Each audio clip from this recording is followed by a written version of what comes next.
Fala pessoal, tudo bem?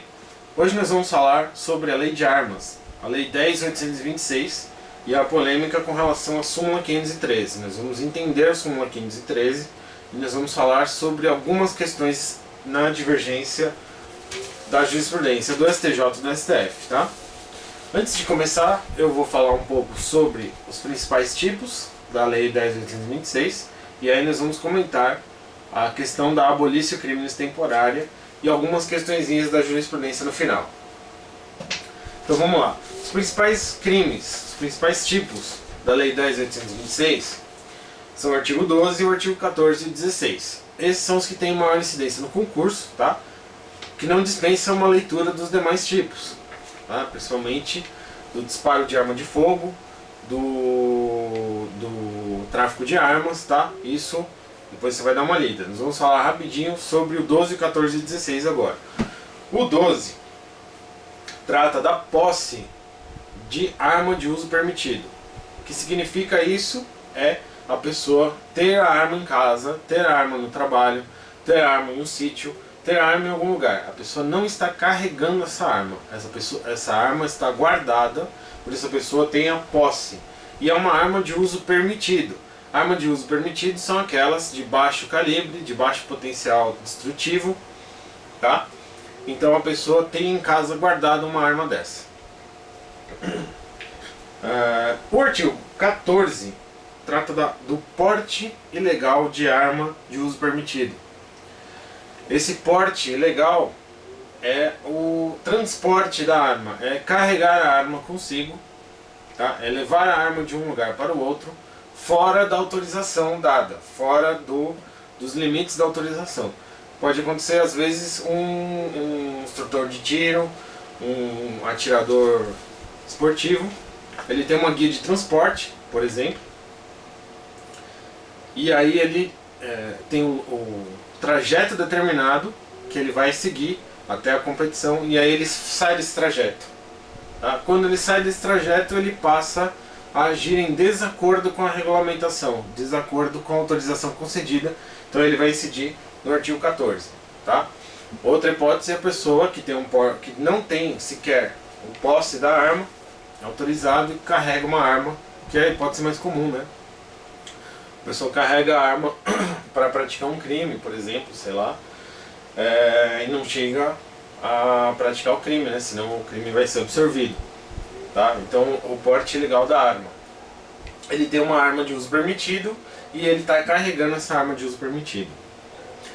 O artigo 16 é o porte ou a posse ilegal da arma de fogo. Posse ou porte ilegal da arma de fogo de uso restrito, tá? Ou seja, se a arma for de uso restrito, tanto faz, não tem diferença. Você pode portar ou você pode possuir. Dá na mesma, vai incidir no artigo 16. Tá? O que vai diferenciar é o uso restrito da arma. Tá? E a gente tem as questões da modificação da arma, da alteração da numeração da arma, tá? E que é o parágrafo único, os incisos do parágrafo único. Inciso 1, suprimir ou alterar a marca, numeração ou qualquer sinal de identificação de arma de fogo ou artefato. E o inciso 2, modificar as características da arma de fogo de forma a torná-la equivalente à arma de fogo de uso proibido ou restrito, para fim de dificultar ou de qualquer modo induzir a erro a autoridade policial, perito ou juiz. Então a pessoa modificou a arma, cortou um cano da arma para diminuir para facilitar a ocultação, alguma coisa do tipo, ou ele suprimiu a marca, tá? Para tornar difícil a identificação dessa arma. E isso juridicamente torna a arma de uso proibido e incide no 16, parágrafo único, incisos 1 e 2, tá? Depois você vai pegar tudo que eu falei, vai dar uma lida, tá? Na lei 10.826. Então agora vamos à problemática da vacatio legis indireta, também conhecida como abolição criminis temporária. O que aconteceu? Antes de 2003, antes da lei 10.826, quem regia os crimes de porte de arma de fogo era a lei 9437. Aí entrou em vigor a lei 10.826 no dia 22 de dezembro de 2003. E a lei deu um prazo, não sei se vocês lembram, o prazo para você entregar a arma de fogo à Polícia Federal, o prazo para você regularizar a sua arma de fogo, o prazo para você fazer os cursos, né, registrar a arma, ou devolver a arma mediante lá um pagamento, uma indenização. Enfim, a pessoa tinha um prazo. E esse prazo ficou conhecido como vacatio legis indireta. Por quê? Enquanto não terminasse o prazo, não haveria incidência dos crimes, né? Então, se eu tenho 180 dias para regularizar minha arma, nesse período de 180 dias eu não posso ser preso pelo artigo 12, eu não posso responder pelo artigo 16, eu tenho a chance de entregar essa arma. Tá? O que aconteceu é que esse prazo foi estendido por diversas medidas provisórias. Então, era 180 dias, aí veio uma MP com mais 180, mais 180, mais 180. O que aconteceu é que em 23 de outubro de 2005 encerrou a vigência da última medida provisória que concedeu o prazo. E aí, a partir daí, entrou em vigor, de modo pleno, os crimes da Lei de Armas. Especificamente o 12 e o 16. Tá? A partir daí, você não tinha mais a chance de registrar sua arma e nem devolver ela. Então, a norma entrou em pleno vigor. Então, encerrou a vacatio legis indireta. Aí, em seguida, veio, em 2008, a medida provisória 417, que reabriu o prazo.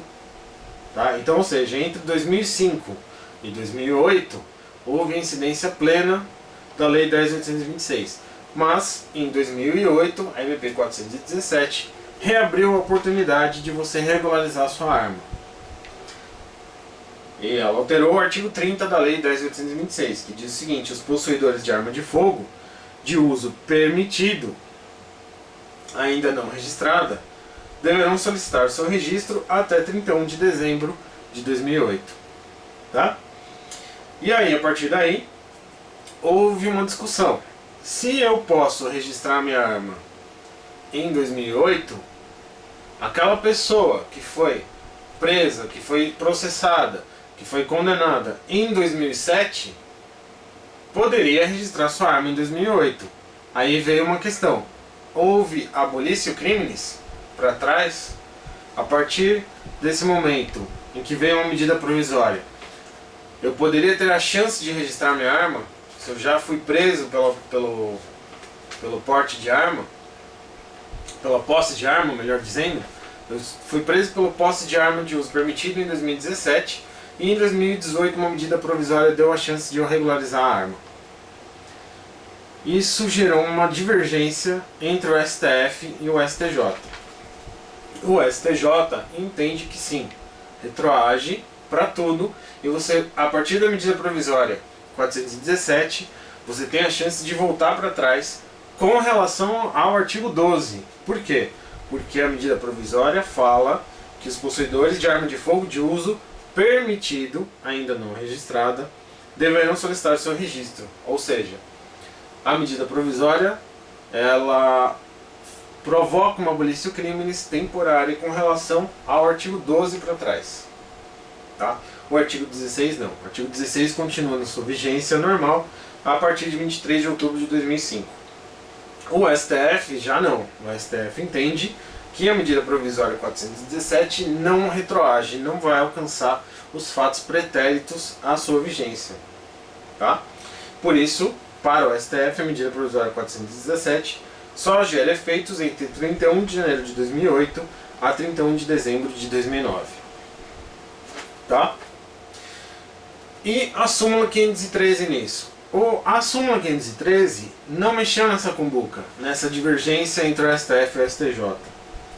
O que a súmula 513 está falando, em outras palavras, é que a abolício criminis do artigo 16 e do seu parágrafo único só ocorreram até 23 de outubro de 2005, que é quando aconteceu a vigência daquela última das medidas provisórias.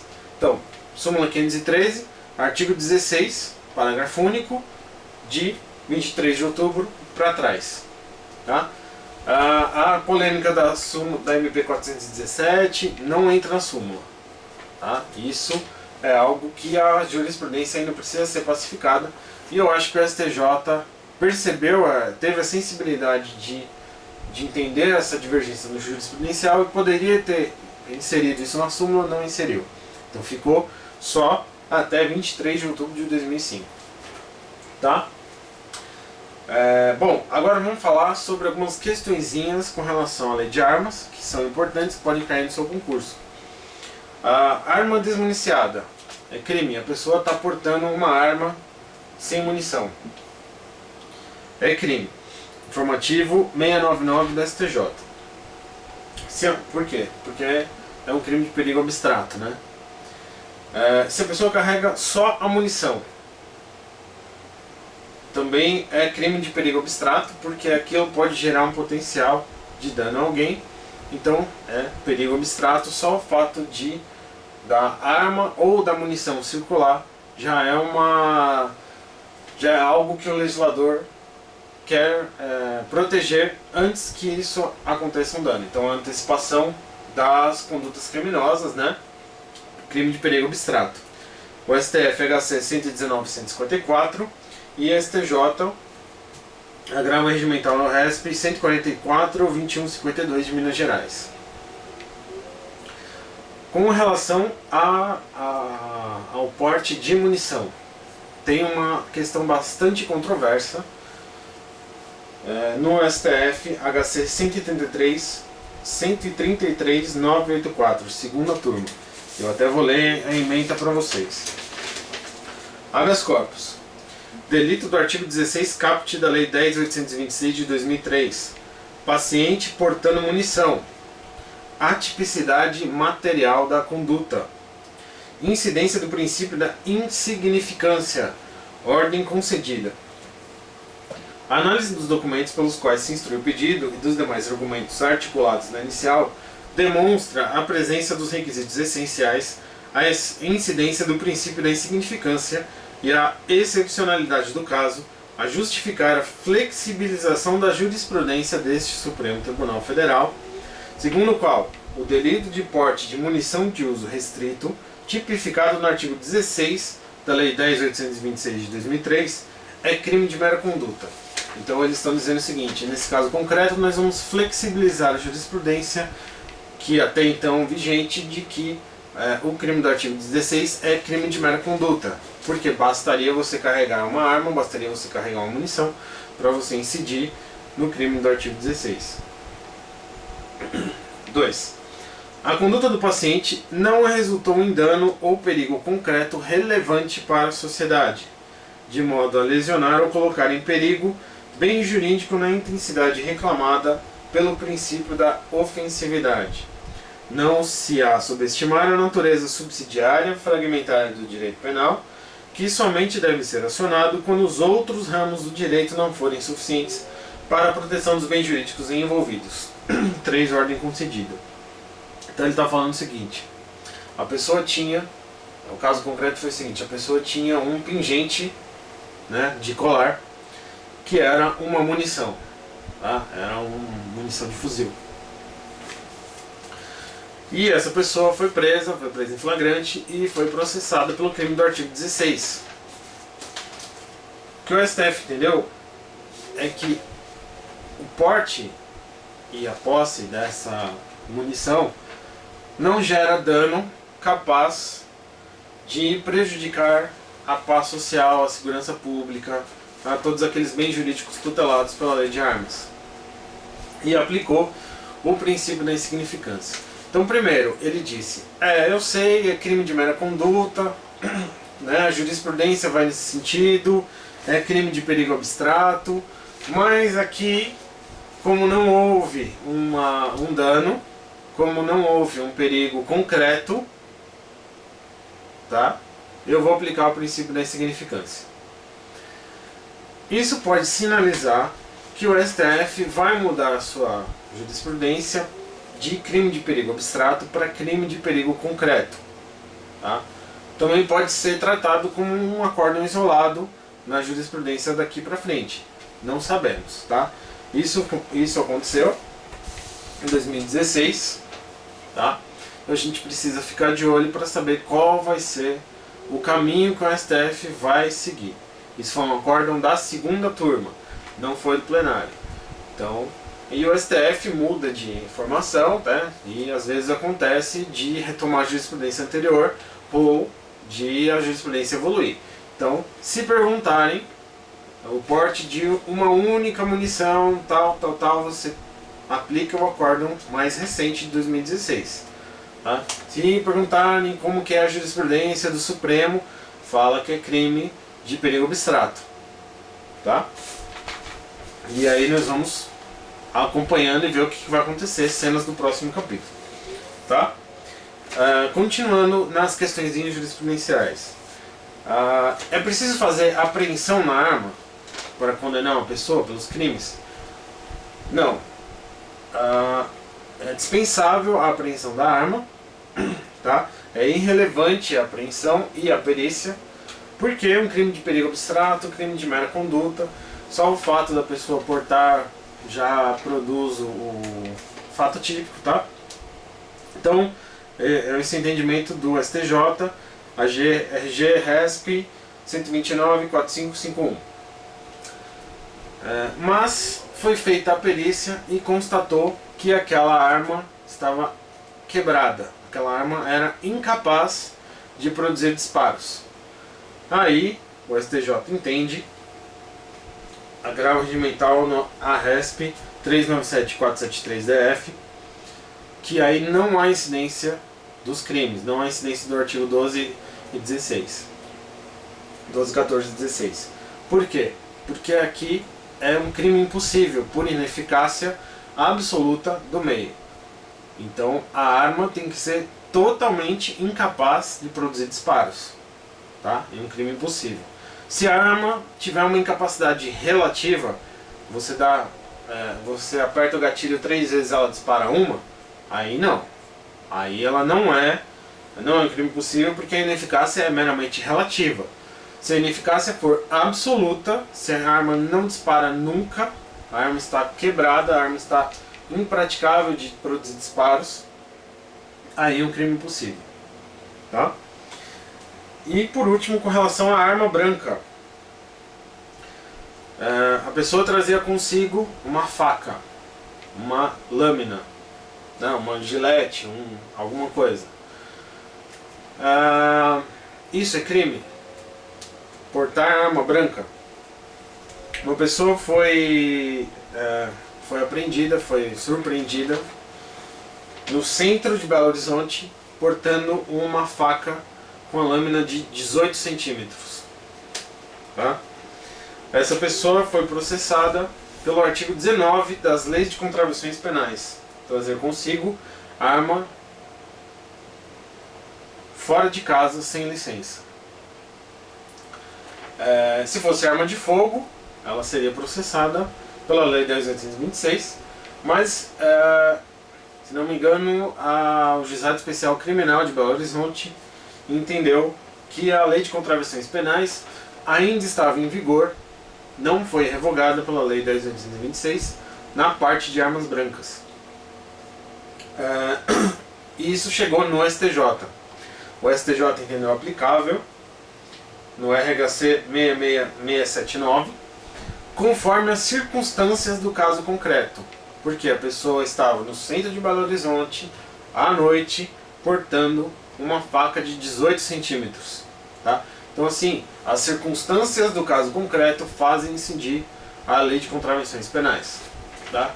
Se fosse um outro caso, se fosse, sei lá, um cortador de palmito no meio do mato, um cortador de cana de açúcar no meio do mato ao meio-dia, né? Isso você obviamente vê que a pessoa utiliza aquilo como instrumento da profissão.